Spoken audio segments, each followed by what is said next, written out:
नमस्कार। प्रश्न उत्तर विवाद मामले में सुप्रीम कोर्ट ने राजस्थान कर्मचारी चयन बोर्ड की रिव्यू पिटीशन को खारिज कर दिया। इसी के साथ पेंडिंग आईएएफ भी खारिज की तो डिले को माफ कर दिया। आज इस वीडियो में इस बात पर चर्चा करूंगा कि यह कौन सी भर्ती का मामला था। इसी के साथ सूचना सहायक भर्ती परीक्षा में भी आपत्तियां ली जा रही हैं, इसको लेकर भी चर्चा करूंगा। इसी के साथ इस बात पर भी चर्चा करूंगा कि राजस्थान की कौन कौन सी भर्तियां हैं लगभग जो प्रश्न उत्तर विवाद के मामले में कोर्ट कचहरी के चक्कर में लगे रहते हैं छात्र। सिस्टम में क्या खामियां हैं, उन पर चर्चा क्यों नहीं होती, इस बात पर भी इस वीडियो में चर्चा करूंगा। क्या राजस्थान कर्मचारी चयन बोर्ड पशुधन सहायक भर्ती में सभी छात्रों का रिजल्ट रिवाइज करेगा या याचिकाकर्ताओं को फायदा देगा? क्या चयनित लोग भी नौकरी से हटेंगे? इन सभी मुद्दों को लेकर इस वीडियो में चर्चा करूंगा। यदि चैनल पर आप पहली बार जुड़े हैं तो चैनल को सब्सक्राइब जरूर करें ताकि लेटेस्ट जानकारी आपको मिलती रहे।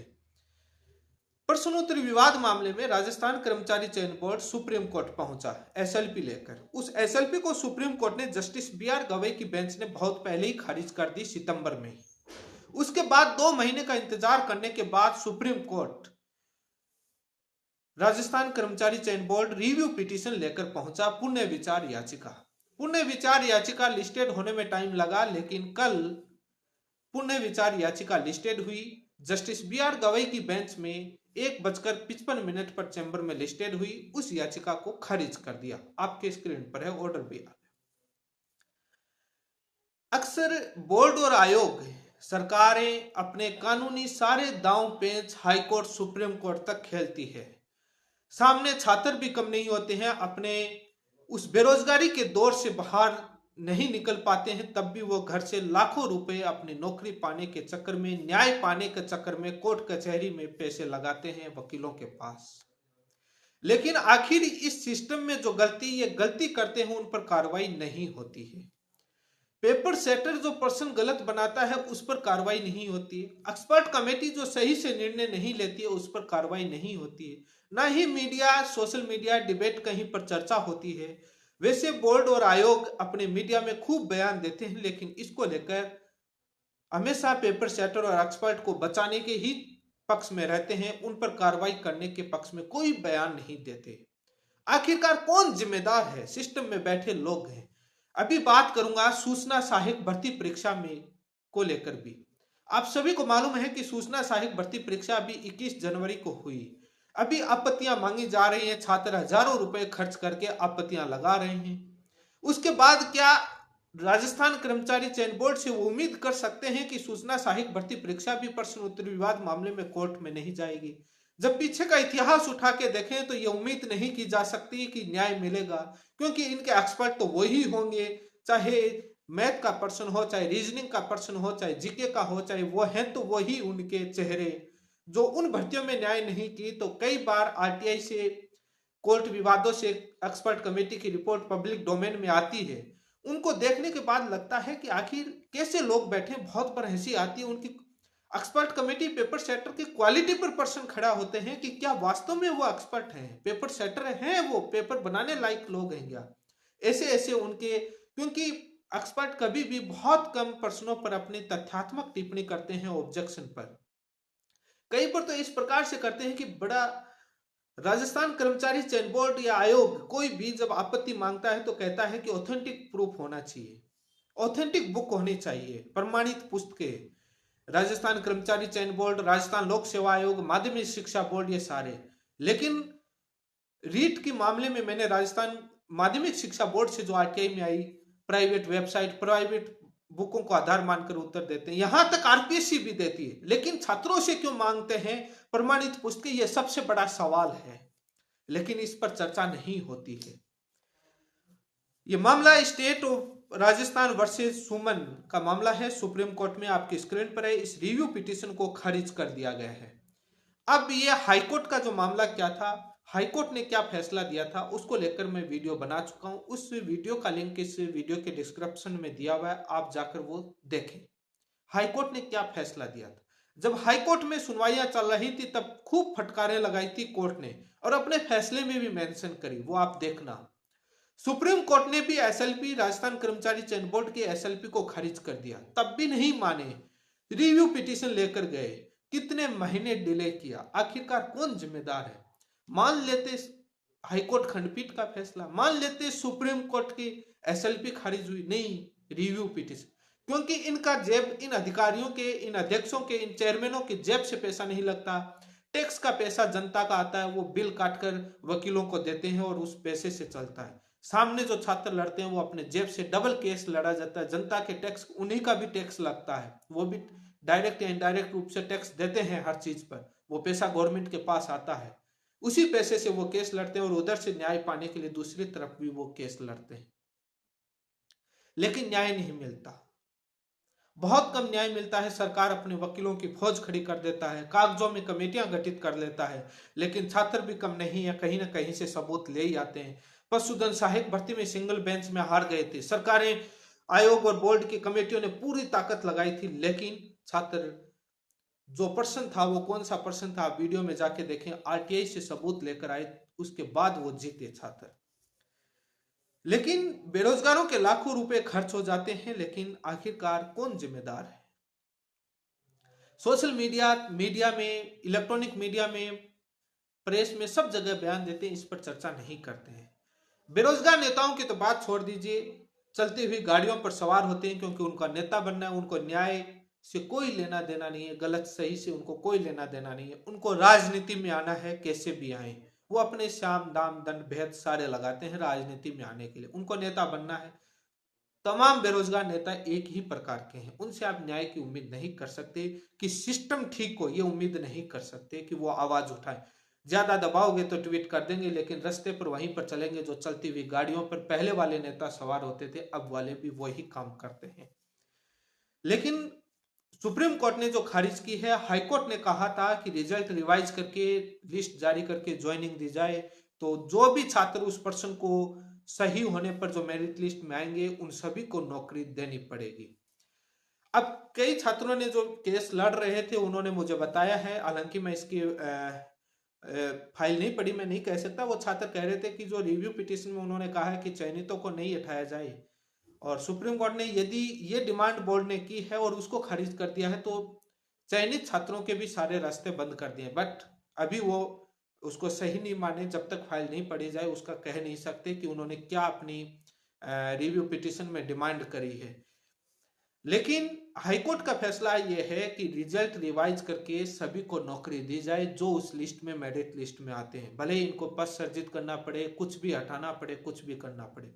आज के समय हाईकोर्ट का आदेश बहाल है, बरकरार है, उसको बहाल रखा गया। सुप्रीम कोर्ट ने हाईकोर्ट के फैसले को नहीं बदला है, उसको बरकरार रखा है। लेकिन सूचना सहायक भर्ती की बात करें, सूचना सहायक भर्ती में लाखों रुपए छात्र खर्च किए अपनी तैयारी करने में, अभी ऑब्जेक्शन लगा रहे हैं और हजारों रुपए खर्च कर रहे हैं, और उस सूचना सहायक भर्ती के परीक्षा के पेपर में कुछ प्रश्नों में वास्तव में गड़बड़ियां हैं। उस पेपर सेटर की क्या मजबूरी थी कि जो ये गड़बड़ियां करते हैं? हिंदी इंग्लिश ट्रांसलेशन में भी गड़बड़ियां आती है प्रश्न में। इस राजस्थान में maximum student Hindi medium background से आते हैं, क्या उनके पास समय है? कई बार पेपर लेंथी आ जाता है, टाइम शॉर्टेज रहता है, पहले पेपर को हिंदी में पढ़े, बाद में प्रश्न को अंग्रेजी में पढ़े, डबल टाइम कंज्यूम होता है। क्या डबल टाइम देता है बोर्ड? डबल टाइम नहीं देता है तो क्यों ये एरर कम से कम रखनी चाहिए। कई बार तो लाइन इतनी बड़ी मिस्टेक होती है कि ट्रांसलेशन पर ध्यान देना चाहिए, लेकिन हिंदी इंग्लिश से ट्रांसलेशन में मेंशन करता है कि ओनली इंग्लिश ट्रांसलेशन मान्य होगा यदि अनुवाद में त्रुटि है तो। लेकिन इसके लिए जिम्मेदार कौन है? इतना समय नहीं है, उसकी वजह से इस पर चर्चा होनी चाहिए। भले ही आपने मेंशन किया, क्या आपने हिंदी और इंग्लिश दोनों में पढ़ने के लिए समय दिया? आप इंग्लिश में बाद में हिंदी में बनाते ही क्यों हैं जब उसमें त्रुटि रहती है? क्या आप हिंदी अनुवाद नहीं कर सकते? जब भारत के तमाम कानून हिंदी में बने हैं, सारी कानूनी परिभाषाएं, एक्ट सारे हिंदी में बनते हैं, गजट पत्र हिंदी में परिभाषित होते हैं एक्यूरेट के साथ, क्या पेपर आप हिंदी में सही से नहीं बना सकते? 100% आप 150% आप ढंग से हिंदी में ट्रांसलेट नहीं कर सकते। उसकी वजह से हजारों छात्रों की जिंदगियां बर्बाद हो जाती हैं, क्योंकि समय कम रहता है, हिंदी में पढ़ लेते हैं। सूचना सहायक भर्ती में बड़ी मिस्टेक है, रीट भर्ती में बड़ी मिस्टेक आई, ट्रांसलेट कई भर्तियों में और कोर्ट में मामला जाता है, लेकिन वहां जीत नहीं पाते, नहीं जीतेंगे, और कमेटी भी नहीं मानती क्योंकि उनका मेंशन है। लेकिन आखिरकार जिम्मेदार कौन है? इस पर कम से कम करना चाहिए। लेकिन हर भर्ती के अंदर ये मामला सामने आता है। क्या बोर्ड और आयोग का पीछे का इतिहास उठा करके देखें, जिन भर्तियों में जिस प्रकार से इनकी एक्सपर्ट कमेटी तय करती है, क्या आपको लगता है कि वो लोग ढंग से सूचना सहायक भर्तियों की आपत्तियों पर निस्तारण कर पाएंगे? क्या लगता नहीं कि कोर्ट कचहरी का वापस मामला खेला जाएगा और वही दो पक्ष बनेंगे और वैसा ही मामला बनेगा? क्योंकि जब पृष्ठभूमि देखा जाए, पीछे का इतिहास उठा करके देखा जाए, तो उम्मीद नहीं की जा सकती। लेकिन देखते हैं कि राजस्थान कर्मचारी चयन बोर्ड के नए अध्यक्ष आए, उनके कार्यकाल की पहली भर्ती का पेपर हुआ है, जिस पर एक्सपर्ट कमेटी क्या तय करके आती है और वो क्या लेते हैं।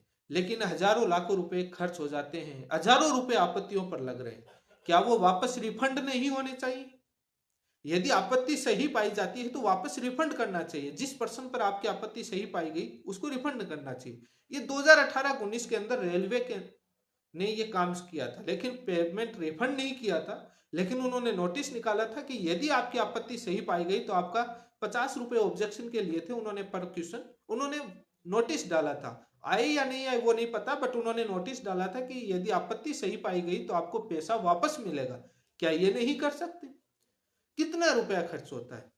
पशुधन सहायक भर्ती में सुप्रीम कोर्ट में जस्टिस बी आर गवई की बेंच ने राजस्थान कर्मचारी चयन बोर्ड की रिव्यू पिटीशन को खारिज कर दिया। हाईकोर्ट के फैसले को बरकरार रहे। पुनर्विचार याचिका थी, माने नहीं, क्योंकि आखिरी दांव पेंच पूरे खेले। अब सारे रास्ते बंद हो गए। रिव्यू पिटीशन के बाद कोई रास्ता नहीं बचता है कि ये सुप्रीम कोर्ट और हाई कोर्ट चले जाएं, दोबारा कुछ कर लें। अब इनको उस आदेश की पालना करनी ही होगी। 3 महीने का समय होगा। कोई भी आदेश पालना, यदि 3 महीने में आदेश की पालना नहीं होती है तो कंटेम्प्ट लगता है। लेकिन उन छात्रों को बहुत बहुत धन्यवाद जिन्होंने इस केस को सुप्रीम कोर्ट तक लड़ा, न्याय के लिए अपने पैसे खर्च किए और न्याय मिला। आखिरकार मामला न्याय का नहीं होता है, कुछ फैक्ट का होता है। आप यदि कुछ फैक्ट तथ्य मानकर गलत उत्तर मान लिया जाता है और बोर्ड और कमेटियां अपनी तानाशाही पर अडिग रहती हैं, लेकिन आगे आने वाले छात्रों को क्या पढ़ाएंगे? वो गलत तथ्य पढ़ाए जाते हैं। आपकी एक वजह से सारे बुकें चेंज कर दी जाती हैं। इसलिए ये जो एक्सपर्ट कमेटी बहुत बारीकी से जांच करना चाहिए कि, क्योंकि आप कोई पर्सन डिसाइड करते हैं, कोई फैक्ट डिसाइड करते हैं, वो बदला जाता है सारी बुकों में धीरे धीरे। और यदि वो आपने गलत तरीके से पटवारी भर्ती के अंदर हुआ था, संत पीपा वाली गुफा वाला मामला, आरपीएससी कुछ मान गया, कुछ बुकें कुछ मान ली, राजस्थान कर्मचारी चयन बोर्ड कुछ मान लिया, उससे क्या हुआ? ये टॉपिक सामान्य 10वीं 11वीं 12वीं क्लासों में पढ़ाया जाता है। वहां पर पढ़ाने वाले टीचर कंफ्यूज है कि आरपीएससी को माने या राजस्थान कर्मचारी चयन बोर्ड को माने। पब्लिशर कंफ्यूजन है कि किस आयोग की बोर्ड की बात माने। सबसे बड़ा कंफ्यूजन है फैक्ट। स्टूडेंट के नॉलेज की क्वालिटी पर, जो छात्रों की क्वालिटी पर, जो एजुकेशन पर प्रभाव पड़ता है। इसलिए बहुत लार्जर पब्लिक इंटरेस्ट का मामला है, जिस पर बहुत गंभीर तरीके से बोर्ड और आयोग को सोचना चाहिए। क्योंकि ये ओनली प्रतियोगी परीक्षाओं तक मामले नहीं रहते हैं, ये स्कूलों में पढ़ाने वाले छात्रों का ही, जो किताबों से पर्सन बनकर आते हैं, उस फैक्ट को जब बदला जाता है। इसलिए बोर्ड और एनसीईआरटी के बुकों को स्पेशल मानना चाहिए। बट कई बार विकिपीडिया से ले आते हैं, कई बार लोकल पब्लिकेशन से उत्तर मान कर ले आते हैं, बोर्ड और आयोग की किताबों में त्रुटियां ठहरा देते हैं। बड़ा अजीब मामला देखने को मिलता है, कई भर्ती कई परीक्षाओं के अंदर देखा है मैंने। लेकिन आखिरकार इस सिस्टम में सुधार करने को लेकर कोई चर्चा नहीं करता है, कोई बात नहीं करता है कि कैसे सिस्टम सुधार। राजस्थान कर्मचारी चयन बोर्ड के अध्यक्ष कई बार ट्विटर पर अलग अलग समस्याओं को लेकर बताते हैं, इसके लिए बहुत बहुत धन्यवाद। लेकिन इस प्रश्न उत्तर विवाद मामले में जो खामियां हैं, जो सिस्टम में खामियां, इस पर अभी तक कोई भी उनकी तरफ से बयान नहीं है, ट्वीट नहीं है कि आखिरकार इससे बचा जाए, कोर्ट कचहरी का मामला नहीं खेला जाए। आज ये पशुधन सहायक भर्ती का हाईकोर्ट खंडपीठ का फैसला मान लेते, एक बार अध्यक्ष या सचिव फैसला पढ़े होंगे तो उसमें देखा होगा कि कोर्ट ने कुछ सोच समझ करके फैसला दिया होगा। चलो आप सुप्रीम कोर्ट चले गए, आपका राइट बनता है, आप कुछ भी जाएं, कहीं पर भी कानूनी दांवपेच खेलेंगे। सुप्रीम कोर्ट ने खारिज कर दिया तब तो मान लेते। रिव्यू पिटीशन 2 महीने डिले करके लगाई, उसके बाद वहां पता है कि मैटर इतने लगते हैं, रिव्यू पिटीशन लिस्टेड होने में समय लगता है। कितने महीने डिले हुआ, इसके लिए कौन जिम्मेदार है? कौन भरपाई करेगा उन छात्रों की मानसिक प्रताड़ना का? आपका क्या, आप तो एसी कमरे में बैठे हैं, आपकी सैलरी तो आ रही है। बात यह है कि पशुधन सहायक भर्ती में जो फैक्ट रखा गया था वो फैक्ट बहुत ही एक आने वाली किताबों में सुधार होना चाहिए। गलत नॉलेज पढ़ाया जाता है जिसमें स्टूडेंट की एजुकेशन क्वालिटी पर प्रभाव पड़ता है। जब एक्सपर्ट और आयोग और बोर्ड इस प्रकार के तथ्य गलत डिसाइड कर देते हैं, बात नौकरी की नहीं आती है, बहुत बड़ा इश्यू बनता है। इसी के साथ धन्यवाद। आने वाली वीडियो में इसको लेकर प्रश्नोत्तर विवाद मामले एक्सपर्ट कमेटी खामियों को लेकर कई बार चर्चा करी है। मैंने रीट को लेकर भी आरटीआई से मंगाई है। अभी राजस्थान कर्मचारी चयन बोर्ड के कुछ आरटीआई को लेकर के प्रश्नोत्तर विवाद मामले में एक्सपर्ट कमेटी को रिपोर्ट को लेकर के लड़ाई लड़ रहा हूं। देखते हैं उसमें जल्द ही सफलता मिलेगी, उम्मीद है।